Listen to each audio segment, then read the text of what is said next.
My name is Zelda Faywright, and 3 months ago, I watched my supervisor destroy what she thought was nothing but spreadsheets and meeting notes. She stood behind my workstation, announced to our entire department that my year of effort was worthless garbage, then pressed delete while 23 people stared. What she actually erased was the invisible foundation holding our company together. And when my phone rang 30 seconds later with a $500,000 job offer, I realized she had just handed me the perfect weapon for the most satisfying destruction I could have ever imagined.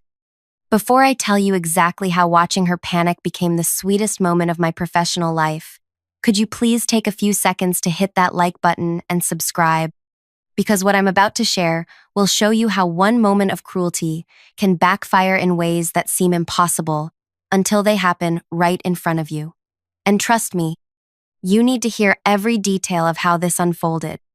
Let me take you back to where this really started, because revenge stories always begin long before the actual revenge happens. 18 months ago, I joined Pemberton Analytics as a client relationship coordinator. The job description made it sound boring: maintain communication records, schedule follow-ups, track client satisfaction metrics.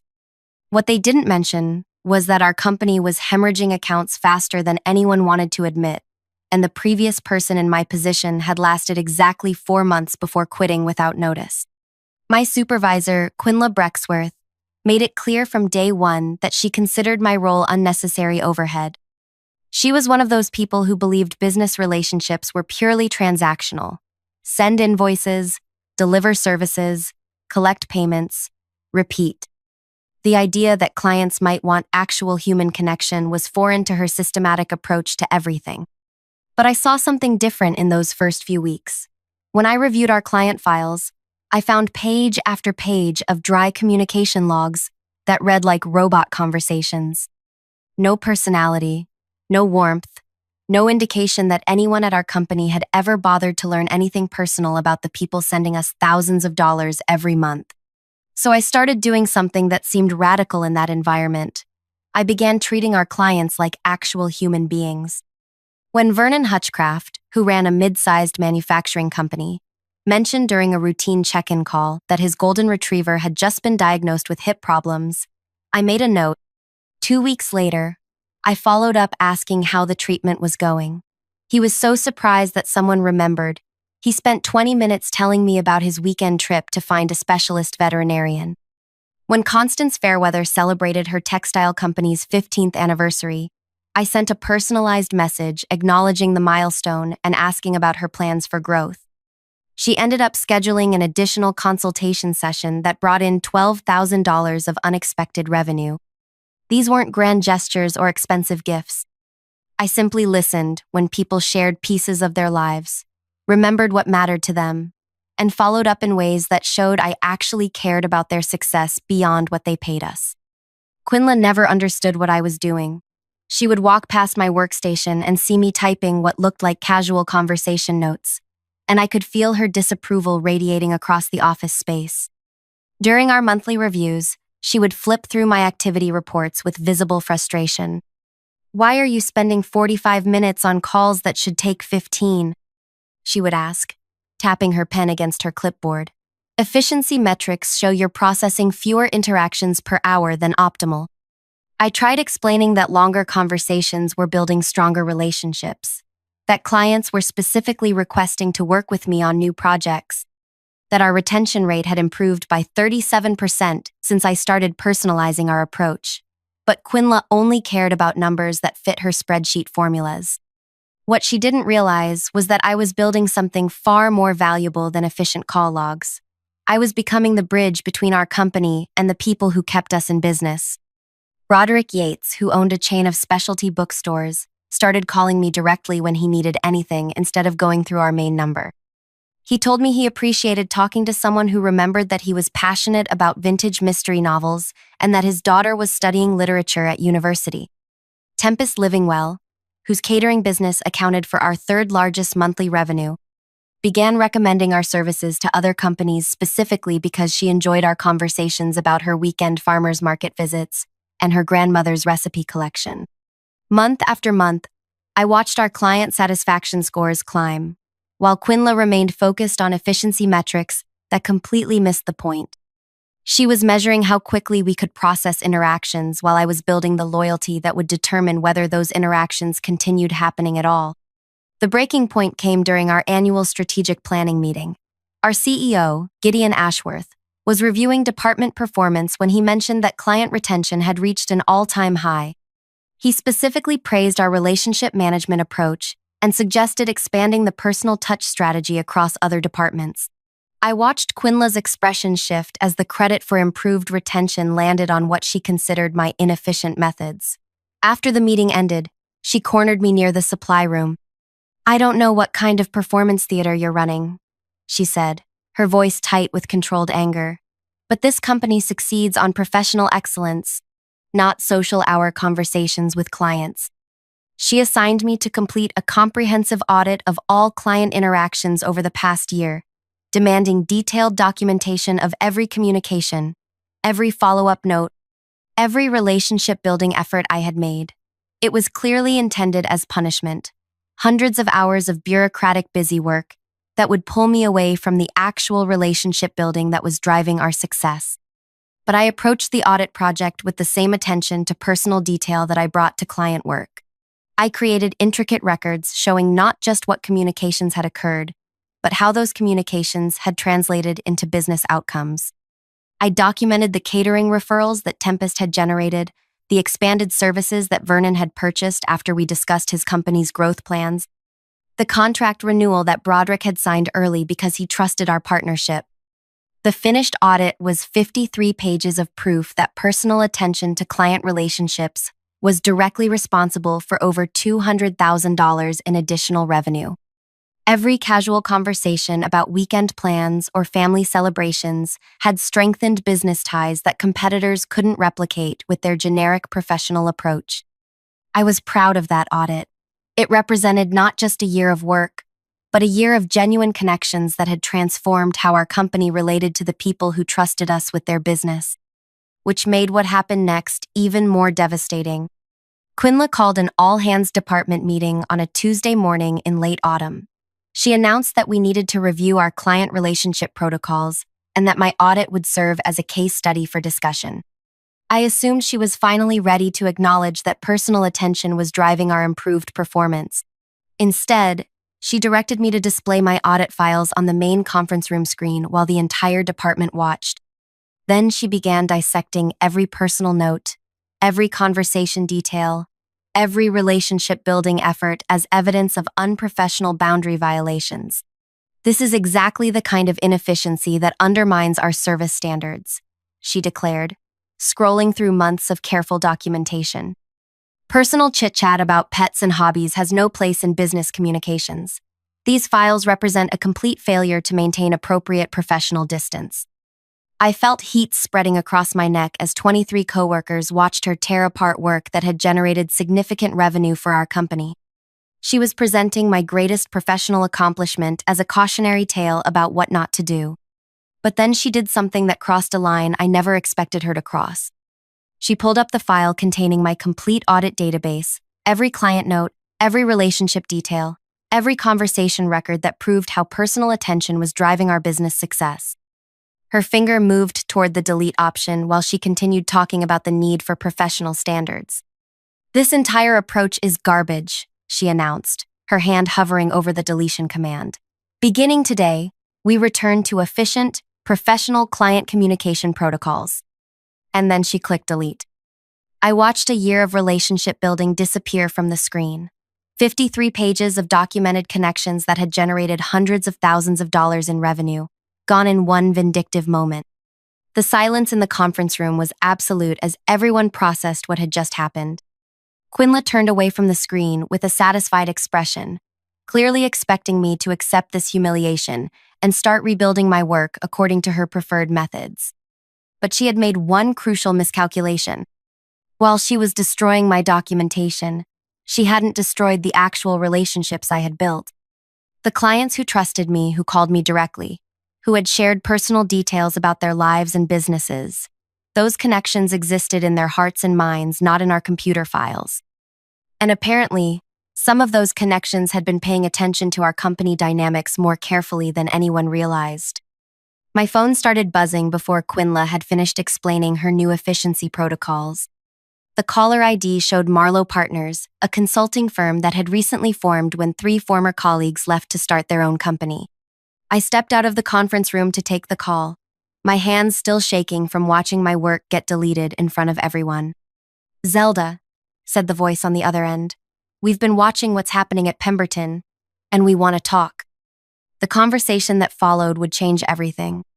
Marlowe Partners had been tracking our client retention improvements, and they knew exactly who was responsible for the relationships that kept major accounts happy. They had been planning to approach me for months, but watching Quinla destroy my audit files had convinced them that timing was perfect. "We're prepared to offer you $500,000 annually to join our team," they said, "plus equity participation and complete autonomy over client relationship strategies. We believe personal attention is the future of business consulting, and we want you to build that future with us." $500,000. More than double my current compensation, working for people who valued exactly what Quinla considered worthless inefficiency. But the most beautiful part of their offer wasn't the money. "We know you can't bring proprietary information from Pemberton," they continued, "but we also know that client relationships are built on trust and personal connection, not on database files.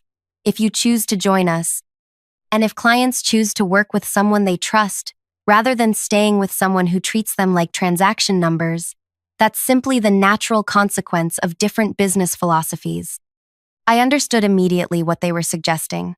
They weren't asking me to steal clients or violate any legal agreements. They were simply pointing out that if I left Pemberton and clients decided they preferred working with someone who remembered their dog's health problems and their daughter's college plans, that was their choice to make. When I walked back into the conference room, Quinla was still lecturing about professional efficiency standards, while my former coworkers stared at their hands or notebooks, clearly uncomfortable with what they had witnessed. She noticed my return and paused her presentation. "Do you have questions about our new communication protocols?" I looked around the room at people I had worked alongside for 18 months, then at the blank screen where my audit had been displayed before being destroyed, then back at Quinla's expectant expression. "Actually," I said, "I have something to announce." What happened next would become the most satisfying moment of my professional life, but I want to save that for the next part of this story, because the revenge that followed was so perfectly orchestrated by Quinla herself that you need to hear exactly how her own actions created the domino effect that brought down everything she thought she was protecting. The beauty of what unfolded wasn't that I planned some elaborate scheme to hurt her or the company. The beauty was that by deleting my relationship-building work, she had just eliminated the only thing keeping our biggest clients from walking away. She thought she was deleting inefficient documentation. What she actually deleted was the foundation of customer loyalty that took a year to build and could disappear in a matter of weeks. And when my phone rang with that $500,000 offer, I realized she had just handed me the key to the most elegant revenge possible, simply letting natural consequences unfold while she watched everything she thought she controlled slip away forever.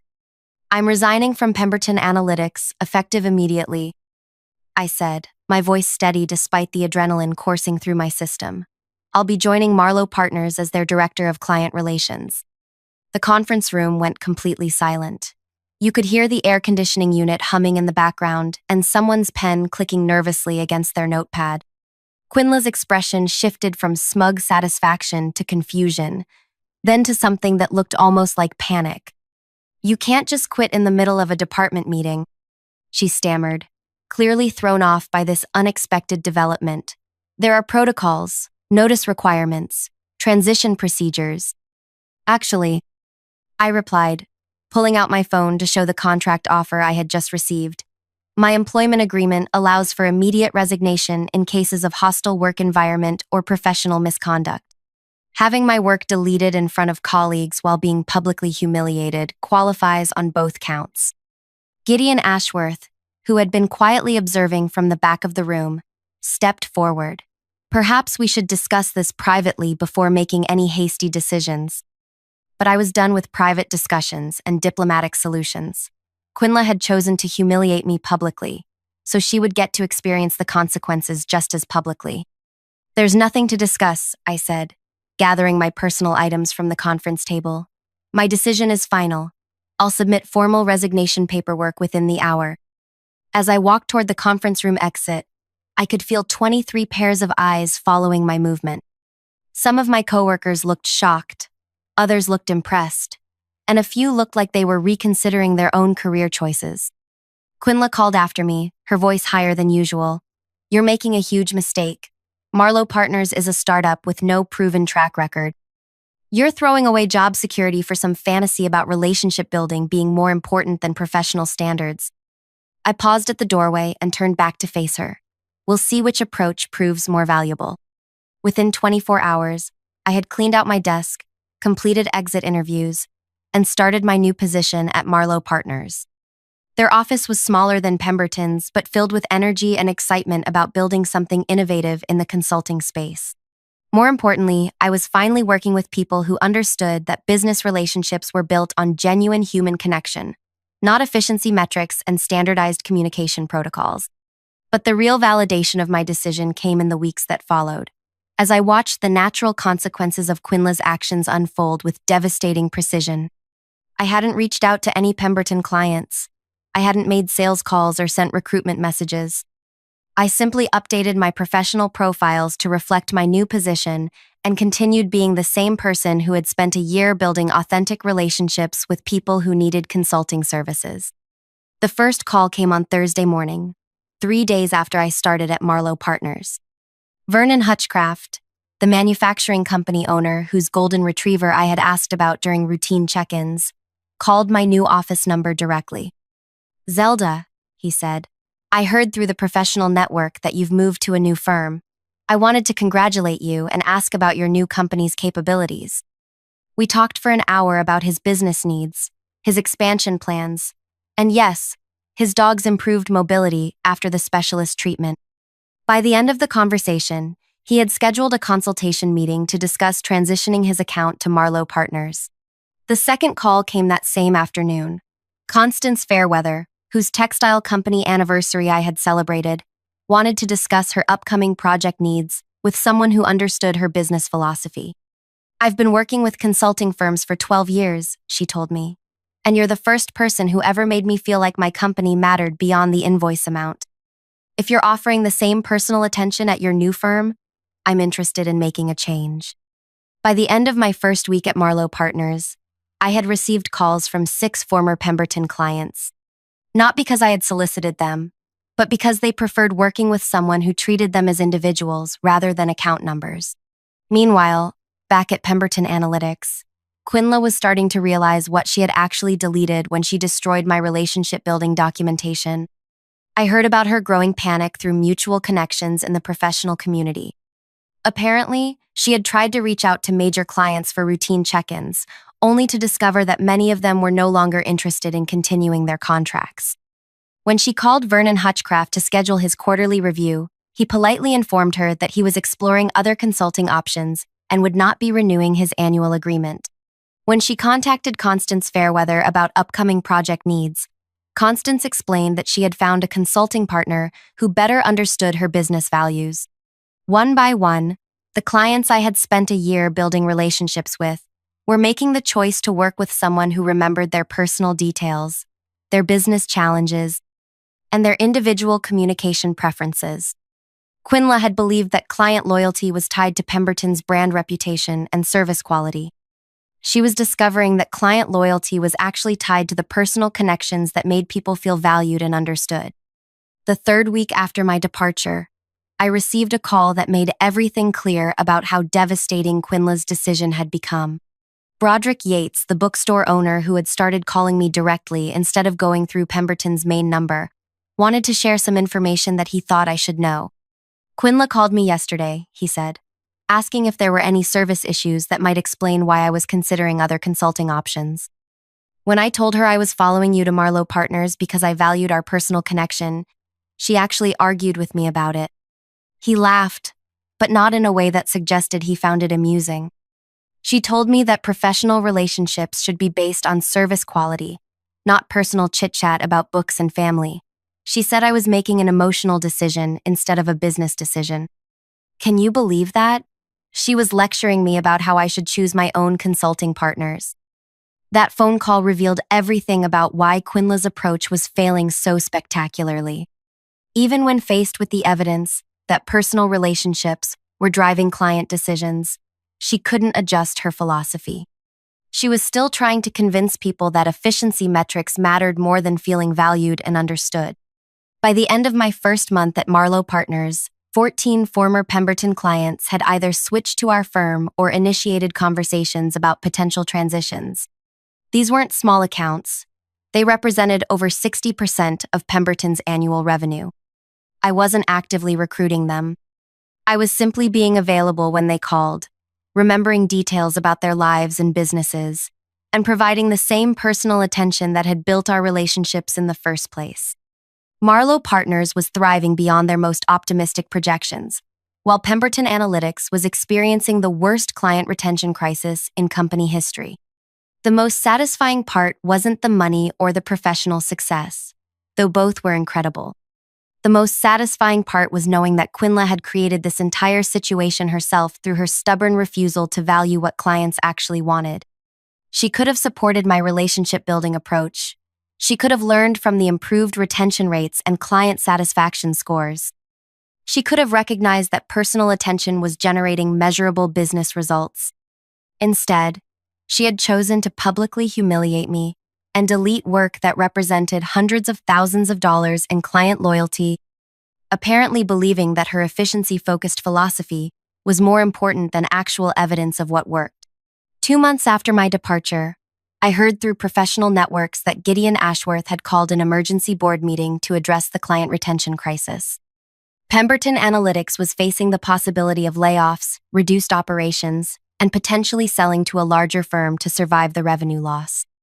Quinla, who had been so confident about her professional standards and efficiency metrics, was now scrambling to explain how the company had lost most of its major accounts within 8 weeks.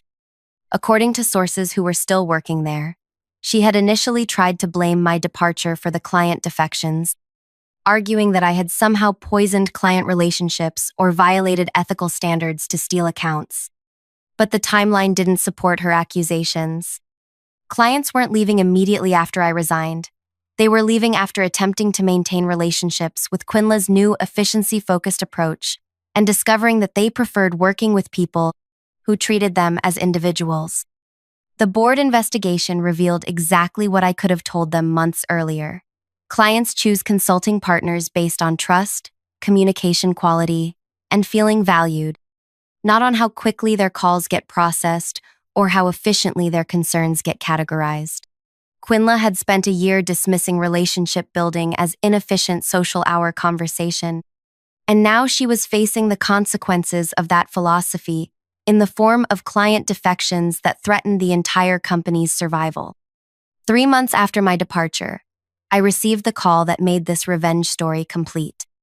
Gideon Ashworth contacted me personally to discuss what he called a potential partnership opportunity. He wanted to know if Marlowe Partners would be interested in acquiring Pemberton Analytics' remaining client accounts and possibly hiring some of their staff during what he described as a strategic restructuring process. The company that had considered my relationship-building approach inefficient garbage was now hoping to sell their remaining assets to the firm that had been built on exactly the principles Quinla had rejected. During our conversation, Gideon mentioned that they were also reevaluating leadership approaches in their client relations department. Reading between the lines, it was clear that Quinla's position was no longer secure. "I have to ask," he said toward the end of our call, "what would it take to bring you back to Pemberton as Director of Client Relations? We're prepared to offer significant compensation increases and complete autonomy over relationship management strategies." The irony was incredible. 3 months after watching my work get deleted in front of my colleagues, I was being recruited back to implement exactly the same approach at a much higher salary, with complete authority over the department that had rejected my methods. But I had no interest in returning to work for people who had only learned to value my approach after losing millions of dollars in revenue. "I appreciate the offer," I told him, "but I'm very happy with my current position. Marlowe Partners understood the value of personal client relationships from day one, rather than having to learn it through crisis. 6 months after leaving Pemberton Analytics, I was promoted to senior partner at Marlowe Partners with equity participation and responsibility for expanding our client relationship philosophy across multiple service lines. The clients who had followed me from Pemberton became the foundation for our most successful year in company history. Meanwhile, Pemberton Analytics underwent the strategic restructuring that Gideon had euphemistically described. They laid off 30% of their staff, sold their largest office space, and ultimately merged with a competitor who valued efficiency metrics over personal relationships. Quinla was not retained during the merger. I learned about her departure through LinkedIn updates and professional network conversations. According to former colleagues, she had spent her final months at Pemberton trying to rebuild client relationships using the same impersonal approach that had caused the crisis in the first place. She apparently never understood that the problem wasn't her communication skills or technical knowledge. The problem was her fundamental belief that business relationships should be purely transactional. The last update I heard about her situation came from a mutual professional contact who mentioned that she was having difficulty finding comparable positions because her most recent role had ended during a major client retention crisis. Potential employers were understandably concerned about hiring someone whose management approach had contributed to such significant revenue loss, especially in client-facing roles where relationship building was considered essential. I felt no pleasure in hearing about her career difficulties. My satisfaction came from knowing that the principles she had mocked and rejected were now recognized throughout our industry as essential for sustainable business success. Every consulting firm was investing in personal client relationship strategies. Every professional development program emphasized the importance of treating clients as individuals rather than transaction sources. Every successful consulting practice prioritized exactly the approach that Quinla had considered inefficient garbage. She had been wrong about what clients valued, wrong about what drove business success, and wrong about the importance of personal connections in professional relationships. And her wrongness had been revealed not through elaborate schemes or calculated attacks, but simply through allowing natural consequences to unfold after she chose to publicly destroy work that represented the foundation of customer loyalty. The most elegant revenge is always the kind where your enemy defeats themselves through their own actions, and you simply have to step aside and let their poor decisions create the destruction they deserve. Today, 2 years after watching my audit files get deleted in front of 23 colleagues, I'm running the client relations division for one of the fastest-growing consulting firms in our region. Our success is built entirely on the principle that Quinla rejected, that business relationships thrive when people feel valued, understood, and personally connected to their service providers. Every day, I get to work with clients who appreciate having their birthdays remembered, their family updates acknowledged, and their business challenges addressed with genuine personal investment in their success. And every day, I'm reminded that the best revenge against people who undervalue your contributions is simply proving them wrong through your continued success elsewhere. Quinla thought she was deleting inefficient documentation when she destroyed my relationship building work. What she actually deleted was the only thing preventing her professional world from collapsing around her. Sometimes the most satisfying revenge is just letting people experience the natural consequences of their own terrible decisions while you build something better somewhere else. If this story resonated with you, or if you've ever had someone undervalue work that you knew was important, I'd love to hear about it in the comments below. Sometimes the best therapy for professional betrayal is sharing stories with people who understand what it feels like to have your contributions dismissed by people who should know better. And if you enjoyed hearing about how deleting my files became the beginning of Quinla's professional downfall, please like this video and subscribe for more stories about workplace revenge that writes itself when you simply let incompetent managers face the consequences of their own poor judgment.